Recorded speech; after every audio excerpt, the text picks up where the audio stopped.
On the day of my 70th birthday, I witnessed something I never could have imagined.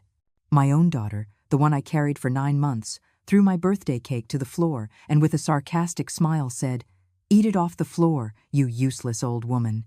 The entire room burst into laughter. I didn't shed a single tear. I simply observed every face around me. They thought they had destroyed me, but they didn't know what I still had in store. But before I go on, check to see if you're already subscribed to the channel and write in the comments, where are you watching this video from? We love to know how far our stories are reaching. It was supposed to be a small celebration, nothing extravagant. Just me, my daughter, my 3 grandchildren, and a few close friends. I had saved a little from my Social Security check for months to be able to celebrate this special date. 70 years is no small thing. Every wrinkle on my face tells a story of sacrifice and unconditional love. I put on my best dress. The light blue one my late husband always said matched my eyes. I applied a soft lipstick, combed my gray hair, and put on the pearl necklace he gave me when I turned 50. I wanted to look pretty, even if it was just for myself. The cake was nothing fancy, just a simple chocolate cake with whipped cream frosting. At the bakery, I asked them to write, "Happy Birthday, Eleanor," in colorful icing. It was simple, but it meant a lot to me. I carried it carefully to my daughter's house, where the celebration was being held. When I arrived, I noticed the table was already filled with bottles of expensive liquor. My daughter, Jessica, was in the center of the living room, telling some story to the guests, who were roaring with laughter. They weren't my friends, they were hers. People I barely knew, unfamiliar faces who didn't even know my full name. "Mom," she said, when she finally noticed me at the entrance. Her voice had that familiar tone of impatience. "You're way too early." "It's the time you asked me to come," I replied softly, still holding the cake carefully. "I brought the cake I promised." She looked at the box in my hands as if I were carrying trash. "You shouldn't have bothered. I already ordered one from the fancy French bakery downtown." I felt a knot in my chest, but I kept my smile. "No problem. We can have 2 cakes, right? The more the merrier." I placed the cake on the kitchen table and discreetly looked around the house that was once mine, the same house where I raised my daughter alone after my husband's premature death, the house I signed over to her when she turned 30 because I thought it was the right thing to do. The walls that once held our photos now displayed expensive abstract paintings. The simple furniture we bought with so much sacrifice had been replaced by modern, elegant pieces. There was nothing left to remind anyone that this place had once belonged to me. "Grandma!" The voice of my youngest granddaughter, only 8 years old, pulled me from my thoughts. She ran to hug me, and for a moment, I felt there was still some affection in that house. "Chloe, don't run in the house," Jessica scolded, pouring herself a glass of wine. "And don't wrinkle Grandma's dress. It's probably the only one she has." The little girl pulled away, looking confused at her mother. I held my smile, trying not to show how much those words hurt. The afternoon passed slowly. I sat in a corner of the living room, watching my own birthday party unfold without me. No one offered me a drink. No one sat beside me to chat. It was as if I were invisible at my own celebration. When it was time to sing Happy Birthday, Jessica brought out an elegant cake decorated with sugar flowers and golden candles. "Happy birthday, Mom," she said, with a smile that didn't reach her eyes. The cake I had brought remained forgotten in the kitchen. After the happy birthday song and forced applause, Jessica began to serve slices of the fancy cake. It was then that one of the guests, already visibly affected by the alcohol, asked, "What about that other cake? Aren't we going to eat that one too?" An awkward silence filled the room. All eyes turned to Jessica, who seemed irritated by the mention. "Oh, that thing. My mother insisted on bringing it, but just look at it." She went to the kitchen and returned carrying my humble cake. "It looks like something a 5-year-old would make in school." Nervous laughter echoed through the room.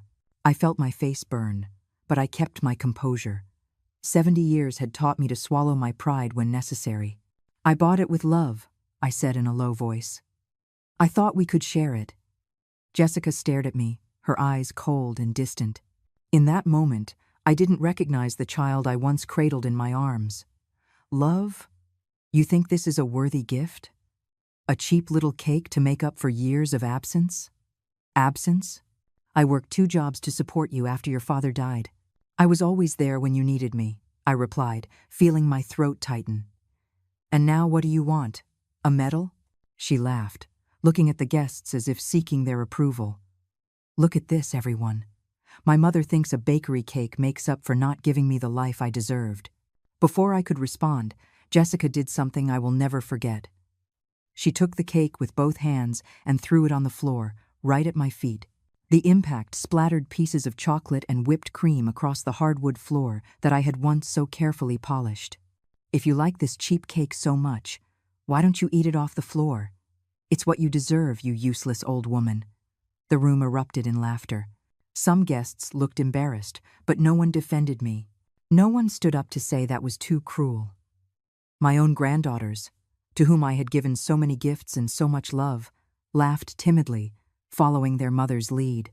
I looked at the cake splattered at my feet. The Eleanor written in icing was now a distorted mess on the floor. For a second, everything froze. Every face, every smile, every look of contempt was etched into my memory like a photograph that would never fade. I could have cried. I could have screamed. I could have made a scene and stormed out. But 70 years of life taught me that true strength lies in silence, in the ability to observe, absorb, and wait for the right moment. So I simply stood up, brushed off the few pieces of cake that had spattered my dress, and looked my daughter in the eyes. I didn't say a word. It wasn't necessary. Everything that needed to be said would be done with actions, not words. I walked out of the house slowly, with my head held high. The night air was cool, as if trying to extinguish the heat of humiliation still burning on my cheeks. As I walked home, I thought about everything I had sacrificed for my daughter. The sleepless nights when she was sick. The 3 jobs I held to pay for her law school. The house I built with so much effort and put in her name. The deeds I still kept. The transfer documents with my trembling signature. They thought they had broken an old woman. But they didn't know that when you live 70 years in this world, you learn that patience is the most powerful of virtues. And that sometimes, revenge is a dish best served cold. Very cold. Upon entering my small apartment, the one I moved into after giving my house to Jessica, I didn't turn on the lights. I sat in the darkness, feeling each beat of my heart slowly calm down. I didn't shed a single tear. There was no reason to cry.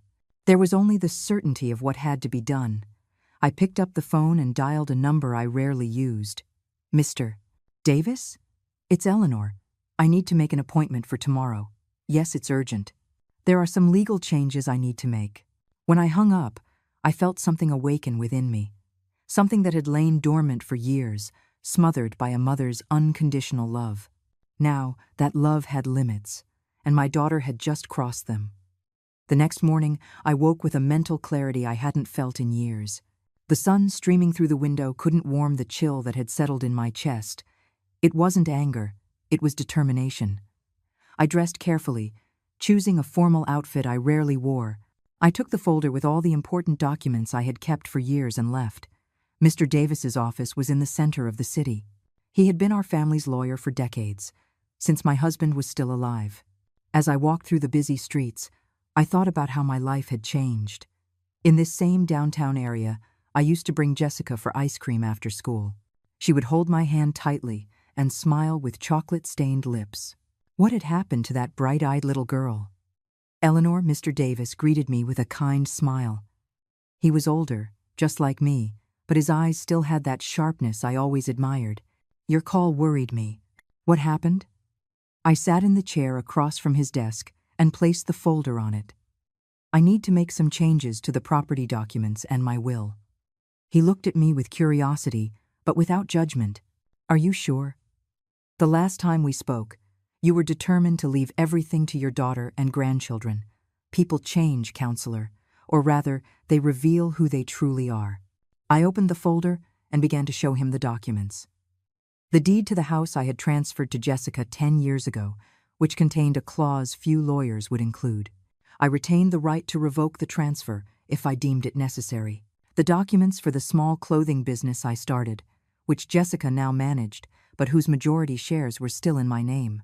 The savings account where I deposited every penny I saved throughout my life, and for which Jessica had power of attorney to use in case of need. I want it all back, I said firmly. The house, control of the company, the power of attorney for the account, and I want to change my will. Mr. Davis adjusted his glasses and examined the papers carefully. Eleanor, this is a serious decision. What happened between you two? I told him about the birthday party, about the cake thrown on the floor, about the laughter, about decades of sacrifice turned into mockery. As I spoke, I could see a mix of shock and compassion in his eyes. I understand your pain, Eleanor. And yes, legally you can make these changes. The clause in the house deed is clear, and the company shares are still in your name. As for the power of attorney, we can revoke it today. And the will? It can be changed at any time. It's your right. He hesitated before continuing. But are you sure you want to do this? She is your only daughter. I looked out the window, watching the city. Counselor, I spent my entire life putting her wants and needs above my own. I sacrificed my youth, my health, my opportunities, everything for her. And yesterday, she showed me exactly what she thinks of me and everything I did. He nodded slowly. I understand. I'll prepare the documents. It should take a few days for everything to be processed. How long until the house is officially back in my name? With the clause we included, we can file the reversal within a week, at the latest. The revocation of the power of attorney is immediate. I left the office with a strange sense of lightness. It wasn't happiness, not by a long shot. It was the certainty of doing something I should have done a long time ago, protecting what was rightfully mine. In the following days, Jessica did not get in touch. No call to apologize. No text message asking if I was okay. It was as if the humiliation she inflicted on me was something trivial, forgotten as soon as the laughter died down. Her indifference only confirmed that I was making the right decision. A week later, I received the call I was expecting. Eleanor, the documents are ready for your signature, Mr. Davis informed me. If you can come to the office today, we can finalize everything. When I arrived, he presented me with a meticulously organized stack of papers. Each one represented a piece of my past that I was reclaiming. I signed each one with a steady hand, without hesitation. When will she be notified? I asked, after signing the last document. The notices will be sent tomorrow. The reversal of the house deed will be registered with the county clerk by the end of the week. As for the company, since the shares were always in your name, you can take control immediately. That night, I slept soundly for the first time since the cake incident. I didn't dream of revenge or retaliation. I dreamed of justice. The first sign that something had changed came 3 days later. My phone rang insistently in the morning. It was Jessica. Mom, what is this? I received a notice from the county about the house. I kept my voice calm, almost as if we were discussing the weather. Yes, I'm taking back what's mine. What? You can't do that. The house has been in my name for years. Read the deed carefully, Jessica, especially the fine print you never bothered to check. There was a silence on the other end of the line, followed by the sound of papers being shuffled. Is this some kind of revenge? Her voice was trembling now, a mix of anger and disbelief. No, dear, it's justice. Just as you thought it was fair to humiliate me in front of everyone, I think it's fair to take back what I built with so much sacrifice. You can't do this to me. Where am I going to live? Where will the kids live? The same question you didn't care about when you told me to eat cake off the floor. I paused before continuing.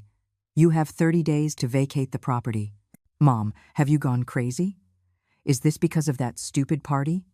It was just a joke. A joke? My voice remained calm but as cold as steel. You threw my birthday cake on the floor, called me a useless old woman, and ordered me to eat from the ground while everyone laughed. What kind of joke is that, Jessica? The silence on the other end of the line confirmed what I already knew. She saw nothing wrong with what she had done.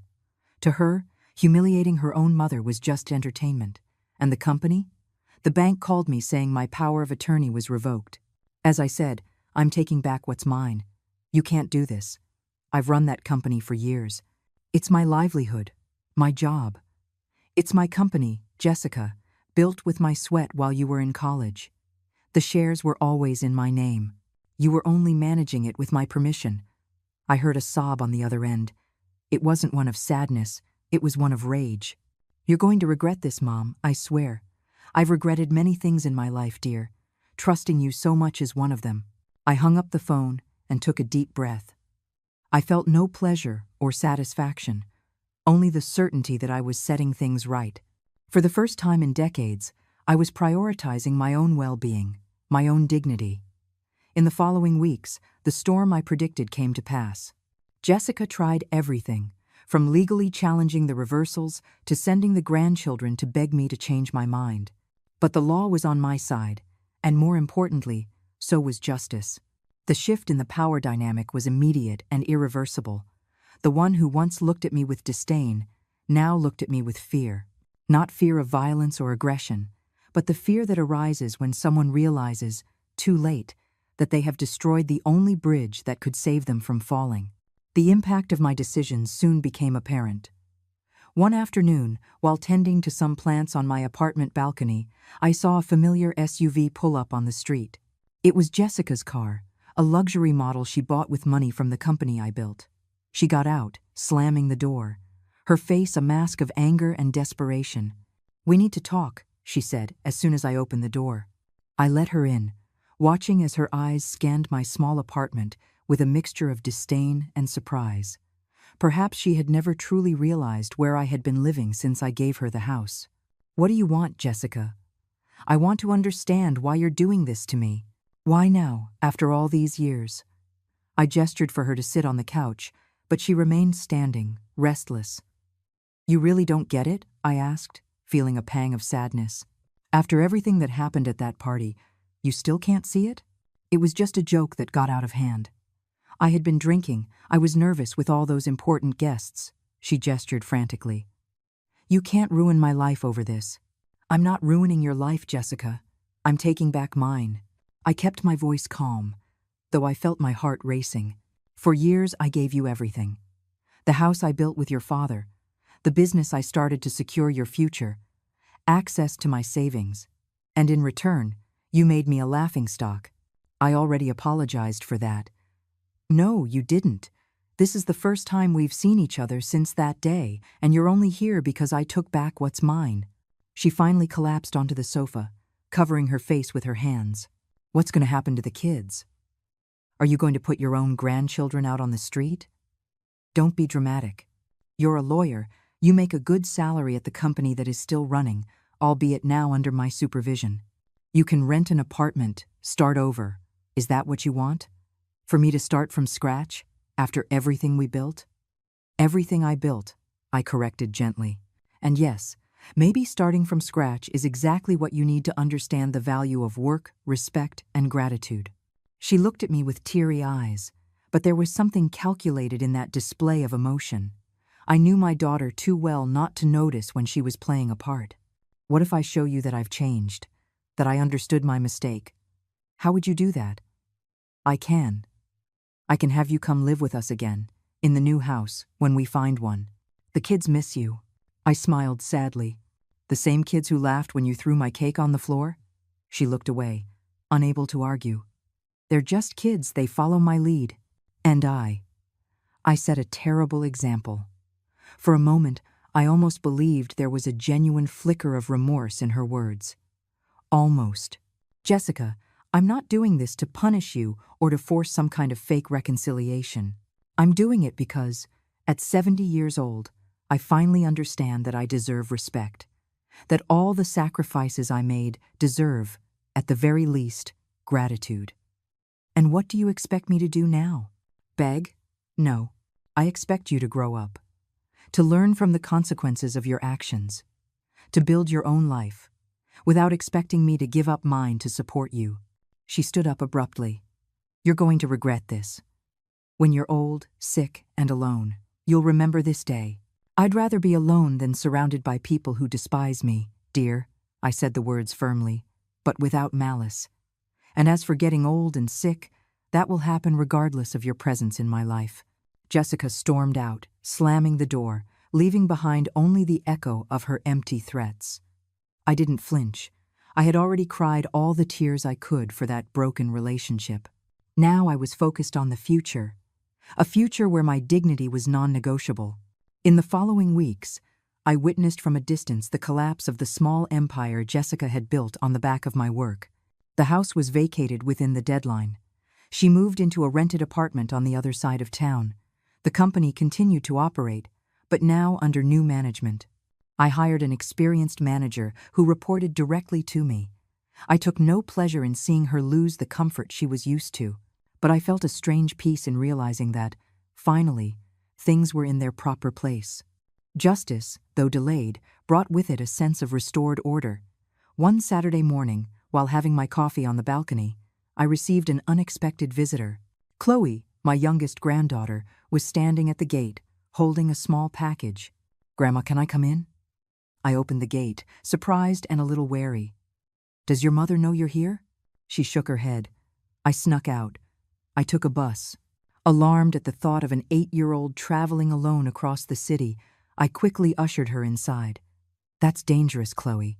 Your mother must be worried. She's out with the lawyers. She won't be back until tonight." The little girl looked around, curious about my small apartment.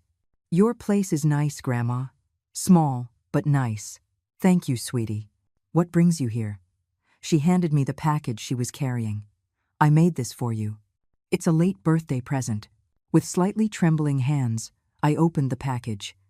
Inside was a drawing made with colorful markers. It showed 2 stick figures, one small and one tall with gray hair, holding hands under a smiling sundae. "That's us," she explained, pointing. "You and me." I felt a lump in my throat. "It's beautiful, Chloe. Thank you." "Mom shouldn't have thrown your cake on the floor," she said suddenly, looking at her own feet. I didn't think it was funny. I hugged her, feeling her small body against mine. "I know, sweetie. We live in a weird place now. Mom cries a lot at night when she thinks we can't hear her." That revelation hit me harder than I expected. Despite everything, Jessica was still my daughter. The same little girl who once ran into my arms when she got hurt. "Things will get better, Chloe. Your mother is a strong, smart woman. She'll find a way. Are you still mad at her?" I thought for a moment before answering. "I'm not mad. I'm disappointed. There's a difference. Can she do something so you won't be disappointed anymore?"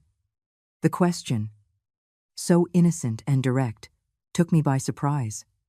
"Maybe, but that's up to her, not me." Chloe nodded, as if she perfectly understood the complexity of the situation despite her young age. "I need to take you home now. Your mom will worry if she finds out you left on your own." During the drive to Jessica's apartment, I watched Chloe in the rearview mirror.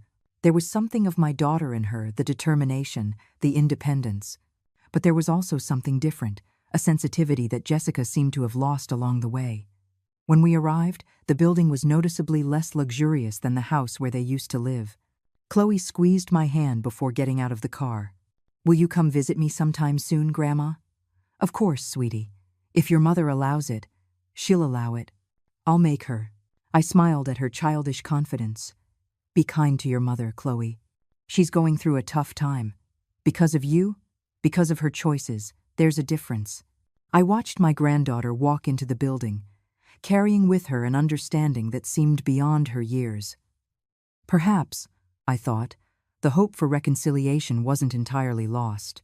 Not through Jessica, but through the next generation, which could still learn the value of respect and gratitude.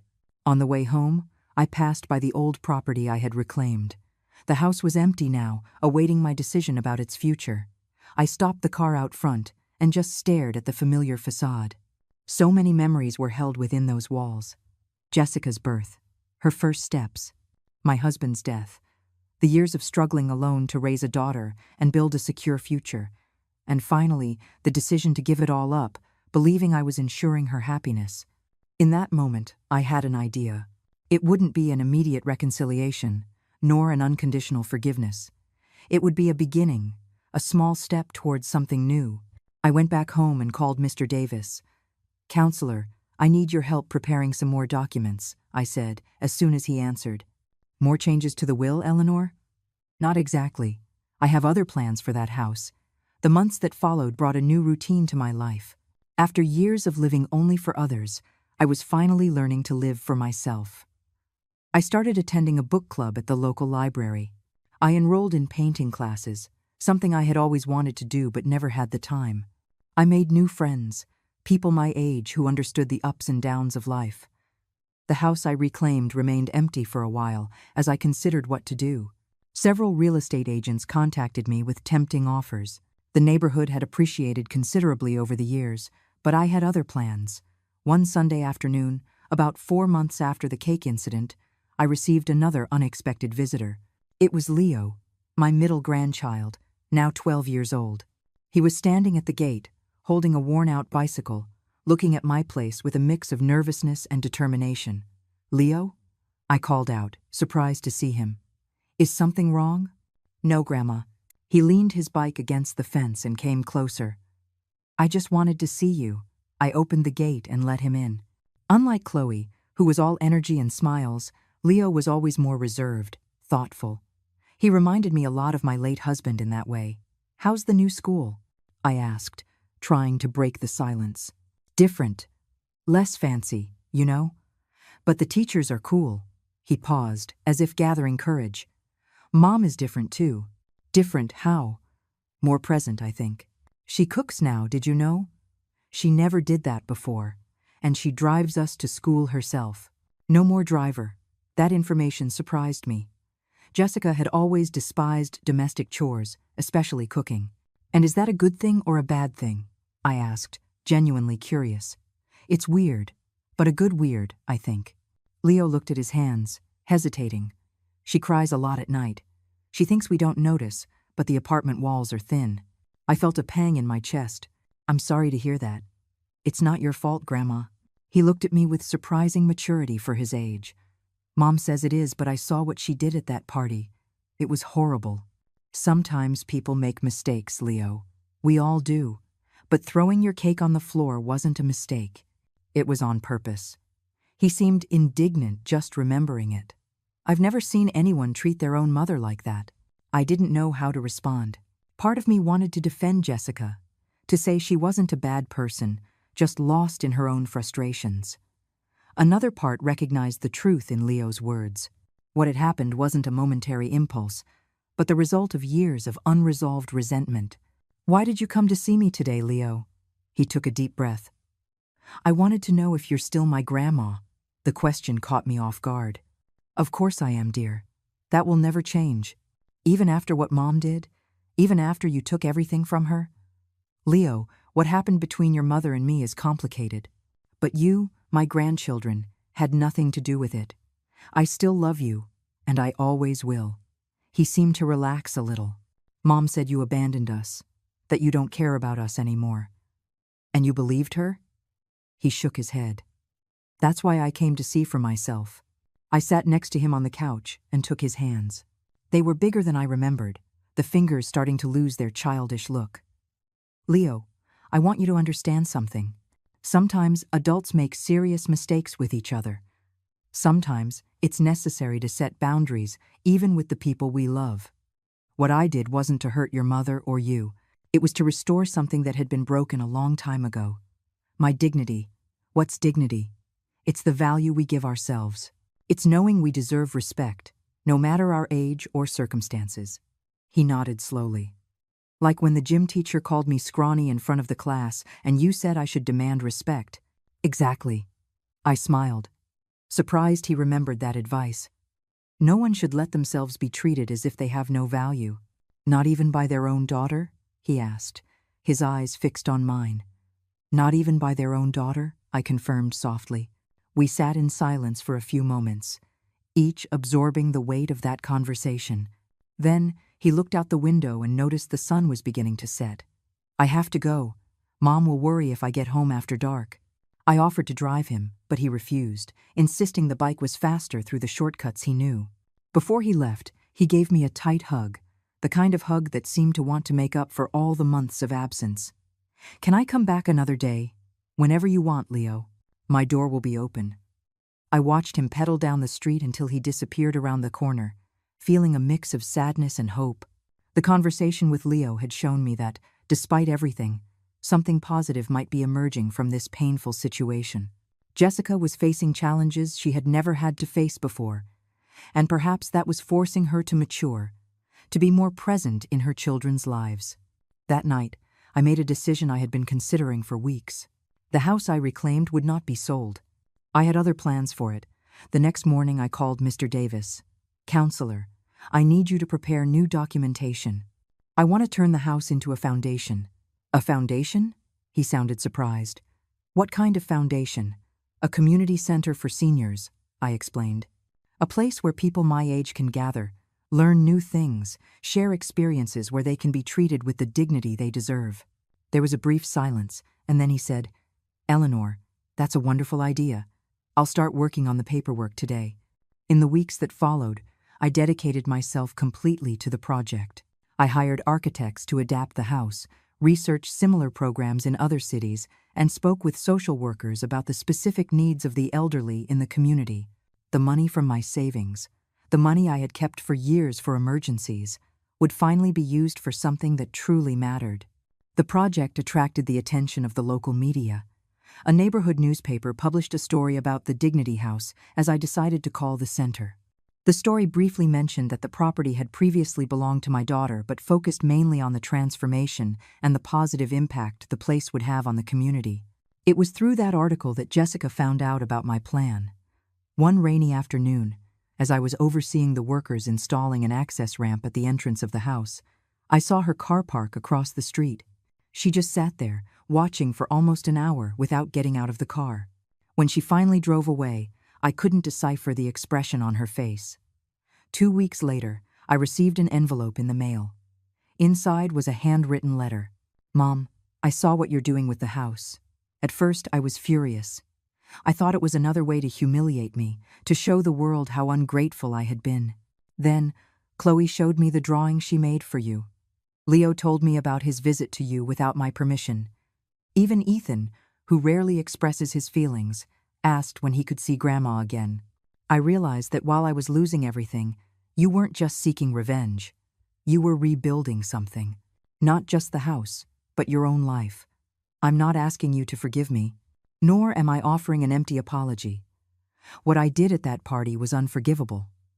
It was cruel, petty, and revealed the kind of person I had become. I just want you to know that I'm trying to change. Not to get back what I lost materially, but so I don't lose what really matters: my children's respect. And maybe one day, yours too. If you need help with the community center, I'm a lawyer. I can offer pro bono legal assistance to the seniors who attend. It's not much, I know, but it's a start. Jessica. I read and reread the letter several times, trying to find Jessica's usual tone of manipulation. But, surprisingly, it seemed genuine. There were no implied requests for me to reconsider my decisions, no attempts to make me feel guilty. Just a sincere acknowledgement of her mistake and an offer of help that wouldn't benefit her. I didn't respond immediately. I needed time to process those words, to understand if I was truly ready to take a step toward reconciliation. The center's grand opening was scheduled for the following month.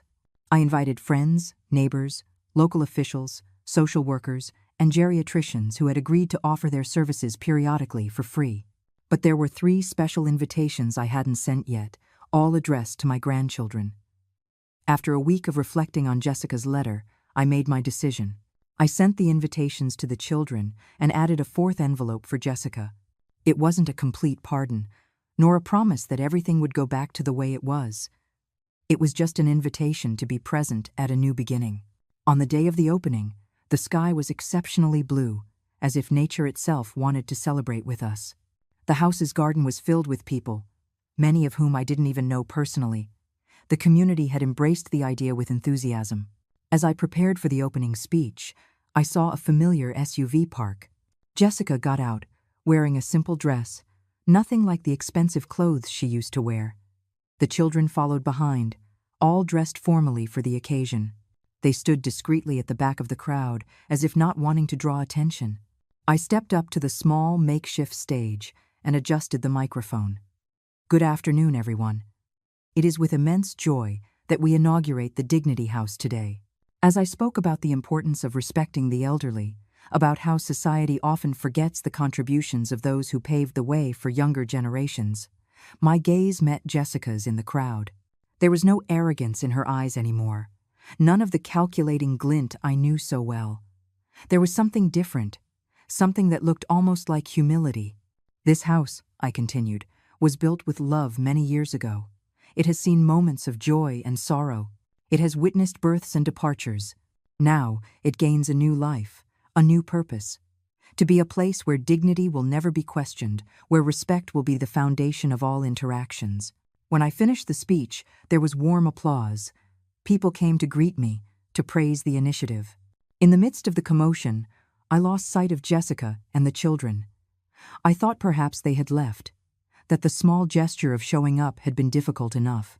But as the crowd began to disperse, heading toward the buffet set up in the garden, I saw Jessica standing alone in the old living room, now transformed into a common area with comfortable sofas and bookshelves filled with books.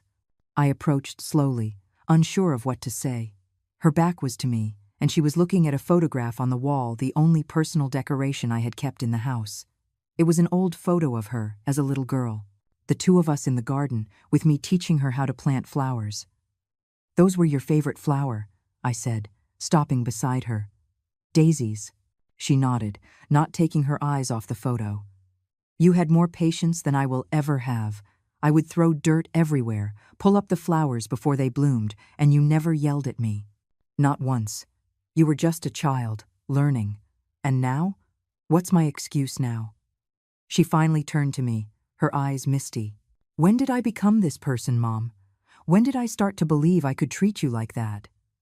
I didn't have a simple answer to that question. The transformation had been gradual. Small acts of disrespect that had piled up over the years, each one a little worse than the last, until it culminated in that terrible moment with the cake. "It doesn't matter when it started, Jessica.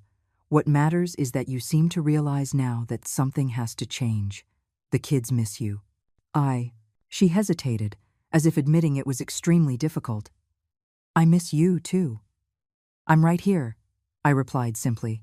"I always have been. It's not that simple, is it? Not after what I did. No, it's not simple. Trust, once broken, is not easily restored."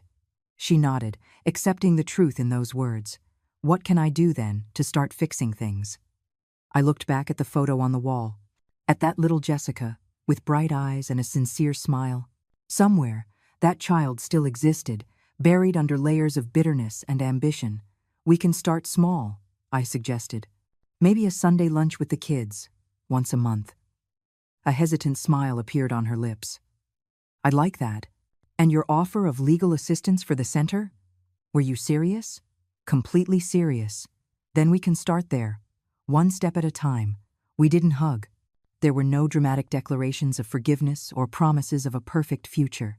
Just a small understanding, a tiny point of light in what once seemed like complete darkness.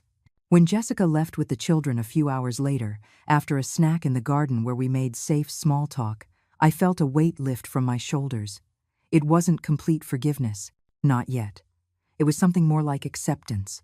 Acceptance that people can change, that relationships can be reinvented, and that sometimes the greatest dignity lies in allowing for new beginnings.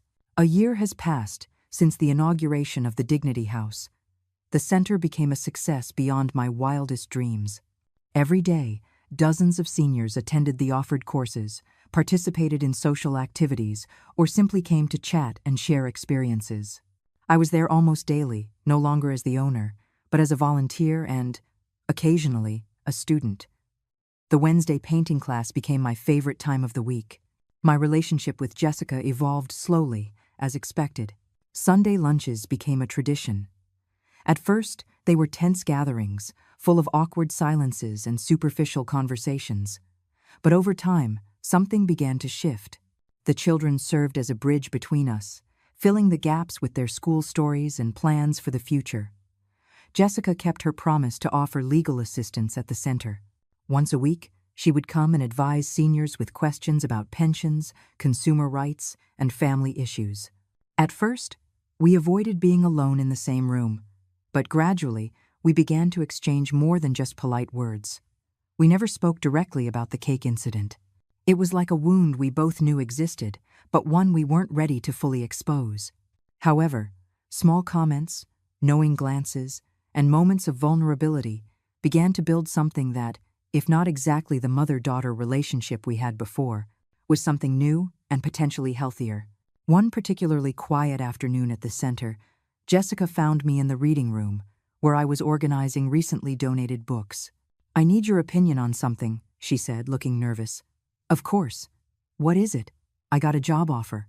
A nonprofit that provides legal aid to low-income families." I stopped what I was doing, surprised. Jessica had always worked at prestigious corporate law firms, defending companies and wealthy clients. "That's a big change. The salary is lower," she admitted. "A lot lower, actually. But after all this time working here at the center, I realized that, well, there are other ways to measure success." I smiled, genuinely proud. "I think that would be wonderful. You were always a brilliant lawyer, Jessica. I can only imagine how much good you could do in that position. You really think so?" The insecurity in her voice reminded me of the little girl who used to ask for my approval of her school drawings. "I'm sure of it.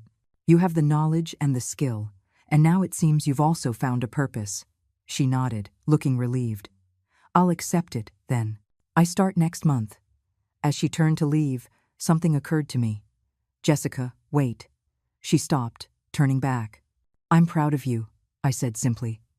For a moment, I thought she was going to cry. Her eyes welled up with unshed tears, but she just smiled, a genuine smile, with no trace of the arrogance that had characterized her for so long. "Thanks, Mom." That night, sitting on my apartment balcony, I reflected on how surprising life could be in its twists and turns. The humiliation I suffered at that birthday party, which at the time seemed like the end of everything, ended up being the catalyst for a profound transformation, not just in my life, but in Jessica's as well. It hadn't been easy. Reclaiming what was rightfully mine, setting clear boundaries, demanding respect, each step required more courage than I imagined I possessed at 70 years old. But the alternative to continue accepting disrespect, to keep diminishing my own worth so as not to cause discomfort, would have been a slow form of self-erasure.